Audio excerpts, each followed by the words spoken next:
қандай пазлдар берем, соны әдемілеп құрастырасыңдар. Тыныш.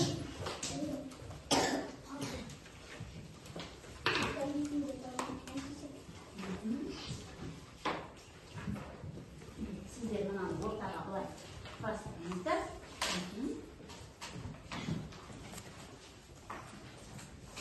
Қандай мезгіл шығатынын өздеріңіз қарап шығарып аласыңдар, балалар. Келесі топ. Ортаға ашыңыз ортаны. Үштерге келесі мезгілді өздеріңіз құрастырыңыздар. Барлығыңыз жақындап, Кәусар келіңіз, Нәбиге жақындап қарап, суретті құрастырыңыз. Қараңыз. Әдемі болсын, дұрыс болсын. Ойластырыңыз. Келесі топ. Дайын отырып құрастыра қояды. Жинақтап, қандай әдемі сурет шығара қоямыз. Мезгіл тыныш. Келесі төртінші топ мына ені құрастырады ортада. Қандай шығардыңыздар, балалар? Мынау бірінші топ дайынбыз ба? Қане дайын болғанда бұлай қолымызды қосамыз ғой, тұр. Жарайсыңдар. Қай мезгіл шықты балалар сізде? Қыс мезгілі. Жарайсыңдар. 1, 2, 3. Жарайсыңдар. Отыра қой. Дұрыс тапты. Келесі сізде қай мезгіл балалар? Ортаға қойыңыз. Жоқ. Қандай мезгіл? Қыстан кейін? Көктем. Кішкене қайтыңыз бар. Жарайсыңдар. 1, 2, 3. Жарайсыңдар. Келесі сіздің топта қандай мезгіл шықты балалар? Қолдарында қандай? Көктемге? Көктемге жаз мезгіл. Міне көріп тұрсыңдар ғой, жаз мезгіл. Жарайсыңдар. Келесі топ қандай мезгіл шықты балалар? Тұр, қолдарыңды қос. Қандай мезгіл? Күз. Бәріміз бірге? Күз. Жарайсыңдар. Рахмет, отыра қойыңдар. Енді балалар жинақтала уақыт, сағат, минут. Бір сағатта қанша минут барын білетін боламыз. Барлығымыз бері қараңыздар. Мынау сағаттың циферблаты. Циферблатта міне біз көріп тұрғандай тілдерін көріп тұрмыз, балалар. Ұзын тілі және қысқа тілі бар. Ұзын тілі ол бізде минуттық тіл, ал қысқа тілі сағаттық тіл. Мысалы, қазір мен осылай қойсам уақытты, ол нешені көрсетеді, балалар? Мынау сағат жоқ. Тыныш. Сағат дұрыстап ойланып айтамыз. Сағат 9 дұрыстап. Ал егер бұлай жылжытсам, сағат нешені көрсетіп тұр? 10 дегенді көрсетіп тұр. Ал бұлай жылжытсам, қалай болады қазір? Мына ортасы балалар жылжымалы болу керек. Бәріңіз де осылай жасап бердіңіз ба? Иә. Ал осылай болса, сағат нешені көрсетіп тұр? Тыныш. Сағат 5-ті көрсетіп тұр. Жарайсыңдар. Қазір өз сағаттарыңызды қараңыздар балалар. Сағаттарыңызды алдарыңызға алып, қазір мен қандай сағатты көрсетеймін, соған байланысты көрсетеміз. Мынау сонда балалар қысқа тілі, бізде ұзын минуттық тілі, мына қайтып айналып келгенге шейін, мынау 1 сағатқа дейін жылжиды екен. 1 сағат уақытты жылжып көрсетеді екен бізге. Қазір бәріміз сағаттарымызды ал. Бірінші топ бізде, екінші, үшінші, төртінші топ болып жұмыс жасап жатырмыз. Қазір мен сияқты сағат 4-ті көрсете қойыңыз бәріміз. Сағатыңызды көрсетіңіз.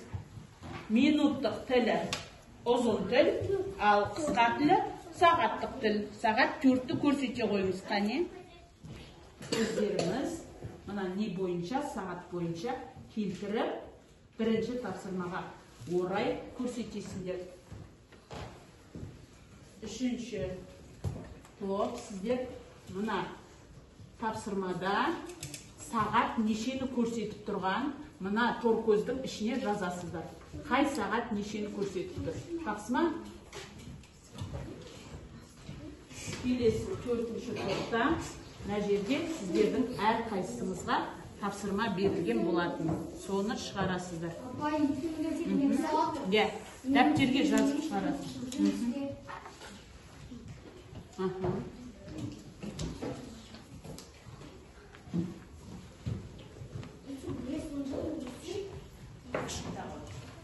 Қандай сағаттарды көріп тұрсыз?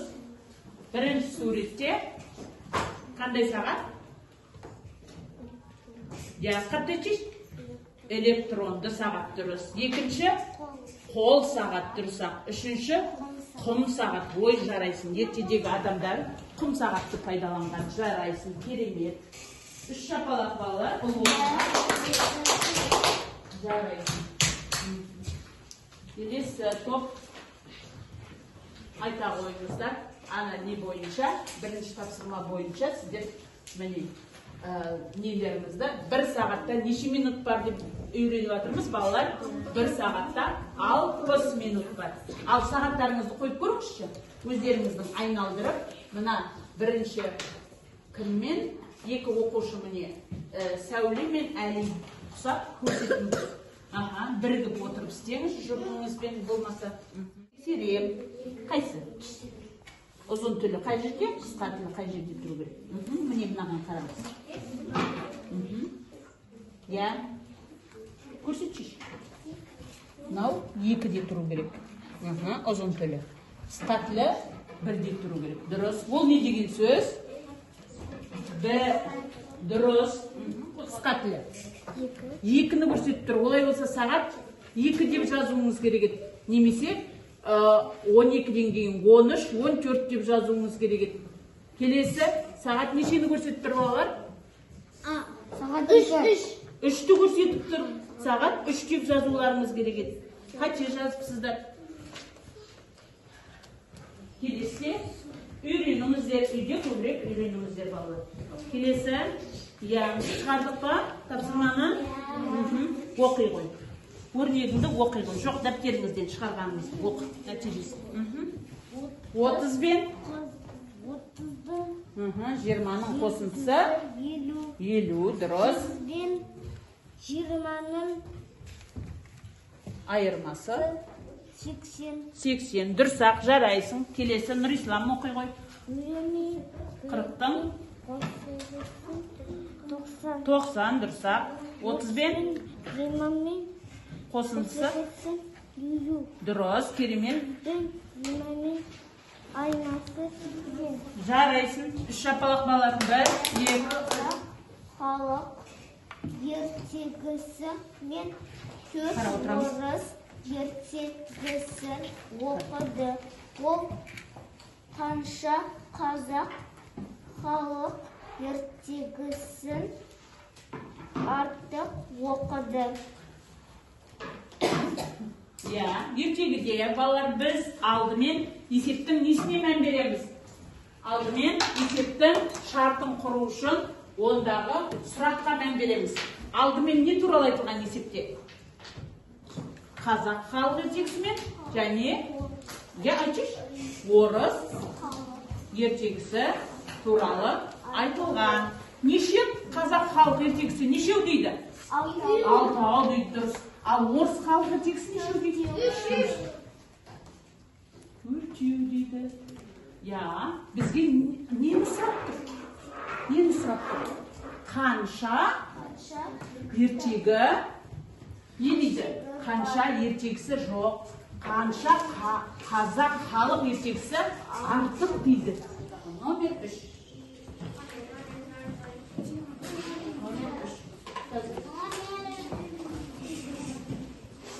Valla bərimiz dəftərə жазамыз, мұқият әдемі отыр.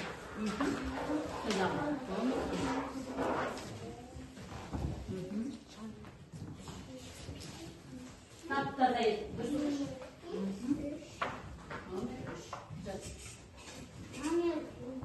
Қазақ. Үлкен әріптен бастаңыз. Дұрыс асық. Қазақ. ертегісі. Айтып тұрмыз, қазақ ертегісі. Әдемі жазамыз, Мұқия? Рахмет саған. Жарайсың. Нұрислам бәрін аяқтаған жұмысы. Керемет. Аяқтадың ба? Керемет. Оқыды. Оқыды.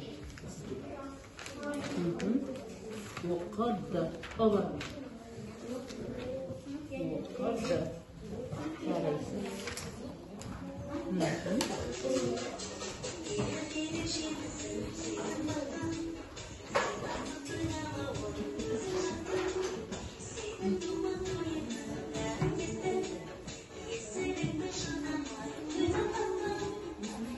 Дәріміз, балалар, айда.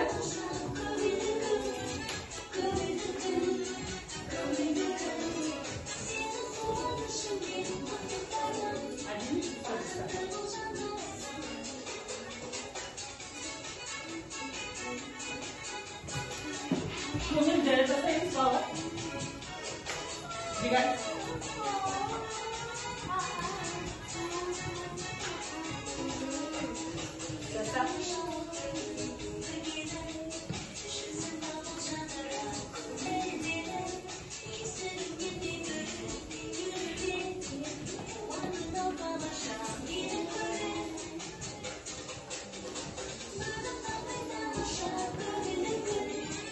Қосыламыз.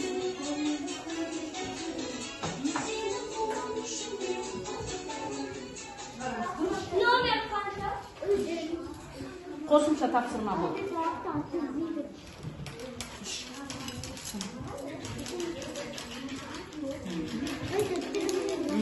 Сиқырлы таяқшамыз дәптерге жазамыз да, нәтижесін жазып қоямыз. Амина, сіздер үлгеріп отыр. Орындаймыз. Сәне. Тыныш. Бір-бірден шығамыз. Тез, кім шапшаң деген ойын бала. 2 минуттың ішінде тез орындап жазып болу керек. Қол көтеріп отырасың жек.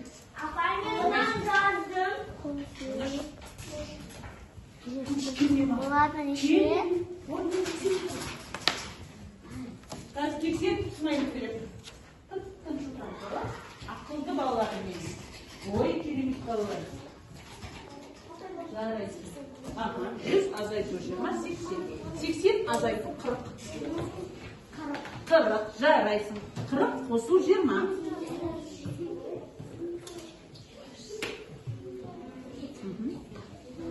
Kaçı? 60 azaytı 30. Kaçı? 60 azaytı 30. Kaça oladı?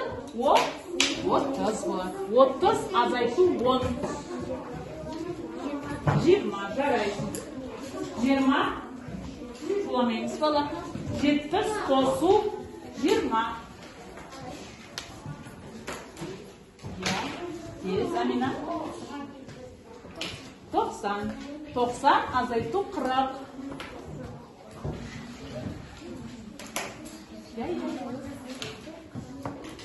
Жарайсың.